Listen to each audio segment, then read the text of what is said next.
What up, YouTube? Dirty Vegan here. Everybody's talking about protein again. Everybody's talking about protein deficiency. Take a look at my shirt. I love squash. My friend got me that. Speaking of squash, we're going to talk about protein today. We'll take a look at this here.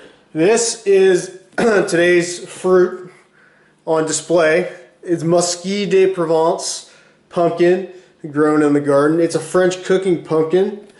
It's very nice and come along. This is one of the smaller ones that I have this season. Being that October, I thought it was a pretty appropriate time to share this with you. A beautiful, deep orange colored flesh with a lot of beta carotene. Very sweet in a pumpkin pie, a really nice vegan pumpkin pie. Also really beautiful on your porch, deep ribbed, Cinderella type pumpkin, French chef's pumpkin soup. You can tell. Tap on the root, sounds a little bit hollow, ripe and ready to go. So these are actually burpee seeds, heirloom variety, Musky de Provence. Check them out, grow them for yourself next year. We're talking about protein deficiency. Everybody's talking about how you can't get enough protein on a vegan diet. Well, we're going to debunk that right now. So doing a little bit of looking around on the internet from the recommended dietary allowances 10th edition, looking for a male in my age group, like 25 to 50.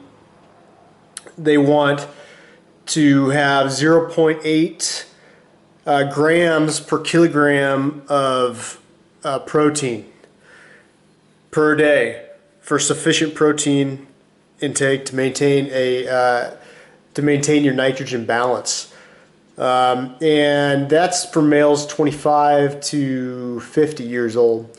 So what that pans out to be with a 79 kilogram male, which is actually pretty big, that's going to pan out to be 63 grams per day of protein. Now let's take a look and see how easily we can make that 63 grams of protein. I'm going to pull up Chronometer here, and this is really cool. This is like a regular run-of-the-mill vegan day on a whole food, plant-based, cooked vegan diet. And what's really awesome about it is that we haven't even hit 2,000 calories yet, and I know that I'm going to eat more than 2,000 calories a day. I know that I'm going to do that. It's almost impossible. If I'm not eating 2,000 calories a day on a whole foods, plant-based vegan diet, I'm going to be hungry, and I'm not going to be successful. So let's take a look at this here. Really cool. So we got grape nuts. We got grape nuts for breakfast here. Really nice. So that's 1.5 cup whole pieces. We're gonna have some almond milk with that. Okay. And then for a snack, I put one raw banana there. And so for lunch, black beans, 1 cup black beans, with brown steamed rice, 1 cup, and 2 whole wheat tortillas. And of course that you're gonna have more fixings on there, maybe some fresh salsa, and some hot sauce. Really good lunch. And then for dinner, we'll have spaghetti pasta. I did not even include the tomato sauce or whatever kind of sauce you might like to put on your pasta, and some cup of cooked fresh broccoli with a spinach salad, 2 cup spinach salad. So that there pans out to be 1,849 calories. Like I said, we're below 2,000 calories. Now let's cruise on down and look at our protein.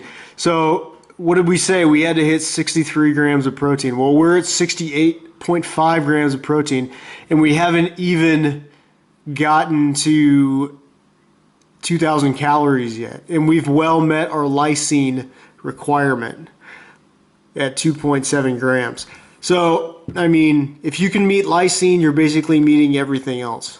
All right. So I really don't understand why people are so worried about protein on a vegan diet. And if you just scroll through this real quick, you're looking at the vitamins. We've totally completed all of our vitamins for the day.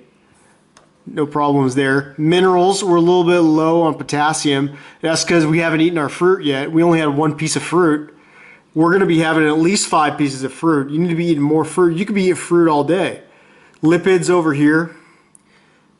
We don't want a high-fat diet. We don't want a high-fat diet, okay? So it's a fallacy that you're not going to get enough protein on a high carbohydrate, low fat, moderate, low protein diet, on a whole foods vegan diet. I mean, Gabriel Cousens even said it, but then he kind of went back in some other videos that I watched where he's saying that 2 bananas a day hits your fructose limit. I don't know about that. But on a whole foods, plant-based diet, the diet that's going to work the best is a high carbohydrate, low fat, low protein diet. And you're going to get all your protein. You're going to get all your protein just from whole foods, and you're not going to need to worry about it as long as you're eating a good variety of whole vegan plant foods. Now, if you're out there consuming vegan junk food, if you're consuming faux type items, faux meats, soy products, getting your protein from soy derivatives mostly, I don't suggest that. I don't suggest eating a lot of processed food. Think about what you're putting into your body. It was something interesting I ran into the other day. It was a little off subject. There was a birthday cake on the table, and somebody had gotten a little bit of the blue frosting on the table, and they went to clean it up, and it actually stained the table. They couldn't get the blue frosting off of the table, and I thought to myself, you're eating that blue frosting, you're putting that blue frosting into your body, and you can't even clean it off of the table. Think of what it's doing to your insides, So think about what you're eating. Get rid of the processed foods. Don't worry about your protein as long as you're eating a large variety of food. Get out there, grow a garden, and keep on coming back and letting me know what you want to hear about whole foods, plant-based lifestyle. Hey, you guys have a great evening.